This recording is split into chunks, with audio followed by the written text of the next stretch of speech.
All right, this is Crissy Field. Chances are many of you have been here before. I'd go as far as to wager at least 100 big blinds that at least one of you have come out to take wedding photos, because it's a very popular destination for that. And yeah, I just wanted to bring you to another spot in the city that provides a fantastic view of the Golden Gate Bridge, the Bay, Alcatraz, and I'm actually sitting at a picnic table, one of which that I'm typically here once or twice a year.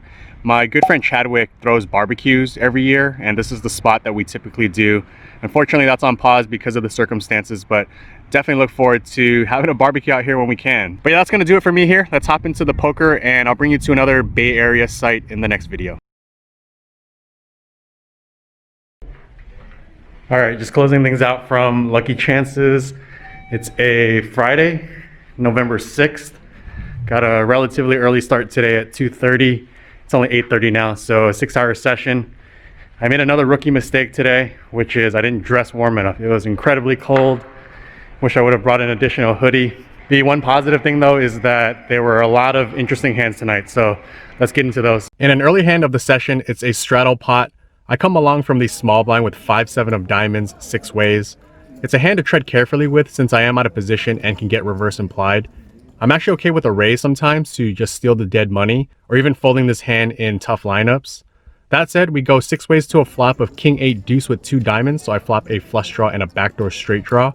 Check to the hijack, who bets $40, and only I make the call.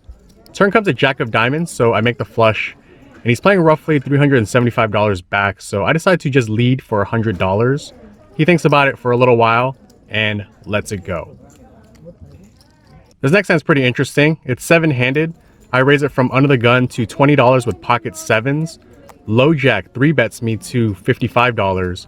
Small blind calls, I make the call. 3 ways to a flop of 5-4-3 with 2 spades, so I flop the overpair and gutter to a straight. Checks to the low jack, and he bets $110. Small blind folds, and I decide to make the call. We go heads up to a turn of a 10 of diamonds. I check.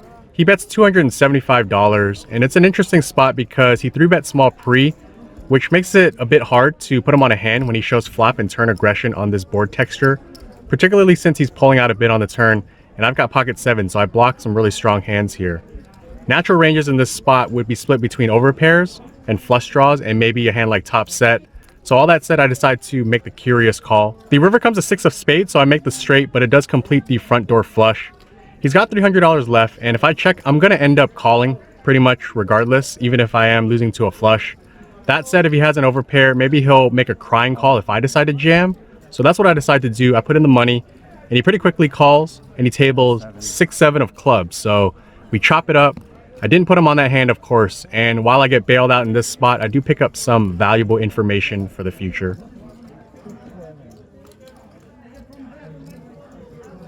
This next one is 7-handed. I raise it to $20 from the low jack with ace jack offsuit. Same player from the previous hand is now in the hijack, and he 3-bets to $75.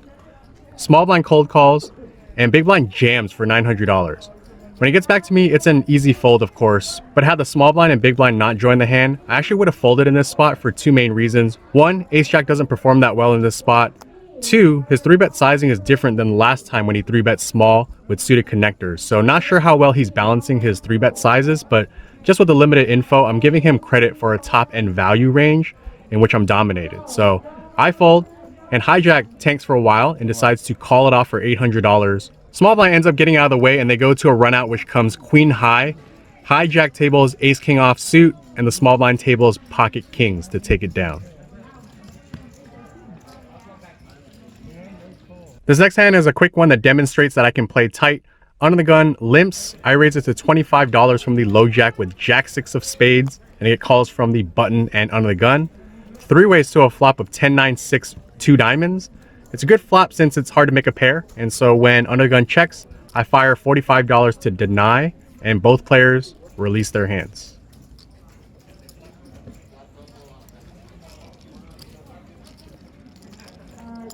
Seven-handed again. Hijack limps. I raise it to $25 from the cutoff with king jack offsuit, and I get 3 callers, the button, big blind, and hijack. 4 ways to a flop of queen 8 deuce with 2 clubs, big blind and hijack check, and since it's 4-handed, it's going to be hard to barrel into 3 opponents, so I check, button checks as well. Turn comes a 7 of diamonds. Big blind leads for $100.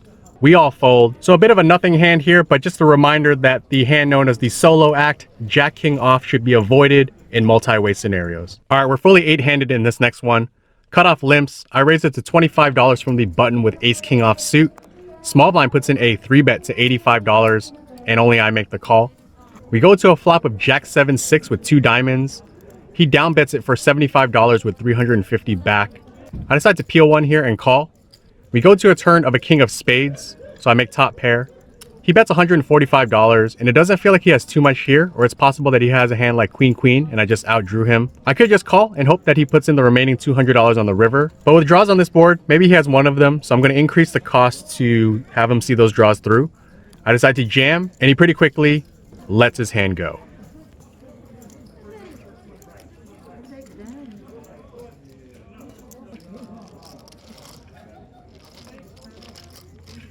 Hand immediately after, early position limps. I raise it to $25 from the cutoff with queen 5 of diamonds, small blind, and early position call.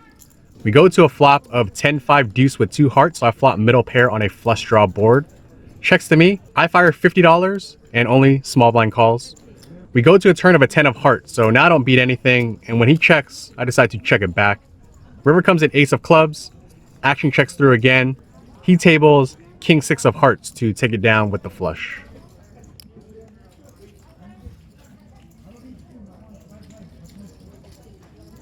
In this next hand, I raise it to $20 from the low jack with pocket 4s, cutoff, and button call.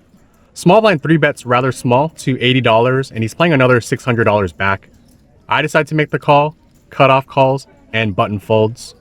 3 ways to a flop of 9-9-3 rainbow. Small blind checks, and it feels like he's going to have ace king here pretty often. And with my hand, this is one of the better flops that I could ask for. So I fire $145 to deny. Cutoff releases, and small blind follows suit, so I take this one down.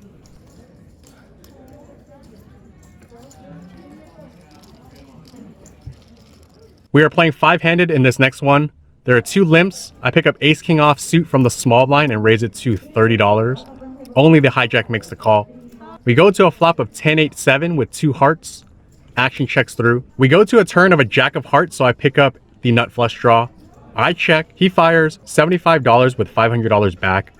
With the nut flush draw slash blocker here, I could just call, but I am out of position, so I decide to rep a flush instead. I raise it to $175 to put hands that contain an 8 or even 2 pair holdings in really tough spot. The amount is also good because I'm setting up for a $400 river jam. He thinks about it for quite a while and ultimately releases his hand.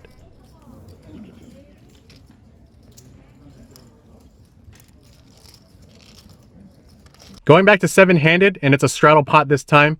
Low jack raises to $30. I 3-bet it to $105 from the cutoff with queen 9 of clubs, and only the low jack calls. Heads up to a flop of 9-4-4 rainbow. He checks. I fire $125. He makes the call. And when he makes that call, I'm pretty sure that I'm behind at this point. We go to a turn of a deuce of spades, and this time action checks through. River comes a king of clubs. He checks, and I lightly consider turning my hand into a bluff, but I decide to just check it back. He tables pocket jacks to take this one down. 6-handed configuration this time. I raise it to $20 from the low jack with ace jack off suit, and I get 2 callers, the hijack and big blind. 3 ways to a flop of jack 8-4 rainbow. Action checks to me, and I fire $40. Hijack calls, big blind folds. Turn comes an 8 of clubs, so not the best card, as he could very well have an 8 in his hand, but he can of course also have hands such as 9-10, backdoor clubs, and inferior jacks. That said, I check. He bets $100. I make the call. River comes a 4 of diamonds. Action checks through. I table my hand, and it's good.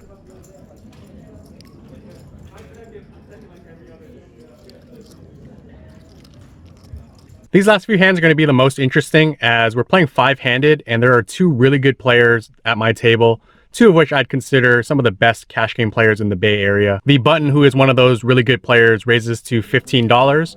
I'm in the small blind with queen jack of diamonds, and I opt to 3-bet it to $60. He makes the call. Heads up to a flop of 10-8-7 rainbow. Fairly neutral board. That's going to favor him though a bit more. I decide to check. He checks it back. Turn comes a 4 of diamonds, and I fire $60 to rep an overpair. He he decides to make the call. The river comes in 8 of hearts, so I brick out. I continue to try to rep though, and I fire out a more polarized sizing of $220, hoping to garner folds from the portion of his range that includes pocket 5s, pocket 6s, ace 9, king 9. Of course, I don't expect him ever to fold an 8 or even a 10 for that matter, but unfortunately I get snapped off here. So I table my hand so that I can see his hand, and he ultimately called with 9-10 of hearts. So I don't think he's ever going to fold that hand. That said, I think it is one of the weaker 10s he's going to have in this spot. He can also have hands like ace 10, king 10. I think that would be slightly better candidates to call down since he blocks over pairs. This hand in particular is pretty close, but he of course makes the right play. This next hand is against the exact same player, and he raises to $15 from the button. I'm in the small line again with pocket queens this time, so a bit more premium than the previous hand. I take the same line and 3-bet it to $60. This time though, he 4-bets me to $220. I'm playing $760 back, and I think if I 5-bet jam, it's just gonna look really nutted. So in an effort to protect my overall range, I decide to just make the call. We go to a flop of 3-3 deuce rainbow, so a really good flop for pocket queens. I check, he bets $160, and I've got $600. It's close between jamming and calling, and then hopefully inducing to get it on the turn. In this situation, I'd prefer to have king if I were to take a check call line. That way there's one less overcard to come on the turn. The problem with jamming though is that he's unlikely to call with worse unless he has exactly pocket jacks and pocket 10s. That said, I decide to jam for $600 to capitalize on my equity. I don't want to give any free cards to hands such as ace king or even ace wheel type holdings like ace 4 suited, ace 5 suited. And of course I'm obviously dead to ace 3 suited, but that's the risk I'm going to take here. And after I put in the money, he pretty quickly lets his hand go and says, nice hand.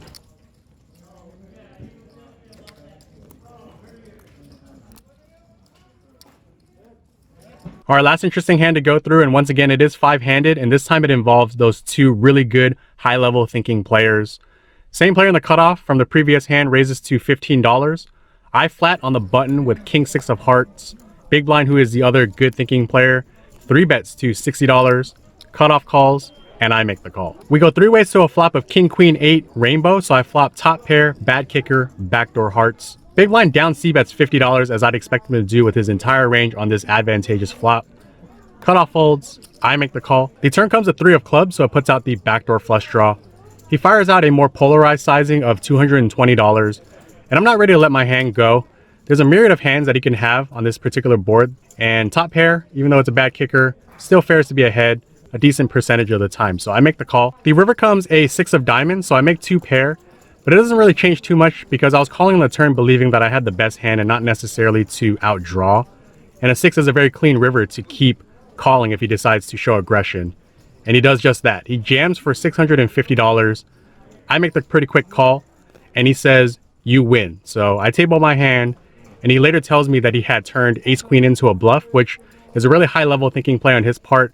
He realized that once he got to the river that pair of queens is no good, and I likely have a marginal king at best. Felt ahead, went with it, stuck with it, and was fortunate to take this one down. That said, I got a lot of respect for this player because, as I mentioned, he's one of the better players in the Bay Area. He handles himself super well, and I know he puts in a lot of work on his game, so nothing but respect in this spot. So that's going to wrap it up for the hands. A lot of interesting hands tonight, as mentioned, and got in the game for $1,200 and out for $2,125. So a little bit over a $900 profit. And yeah, not much else to say other than that. Going to continue to put in a ton of hours this month and bring you content. So with that, I'll see you all on the next one.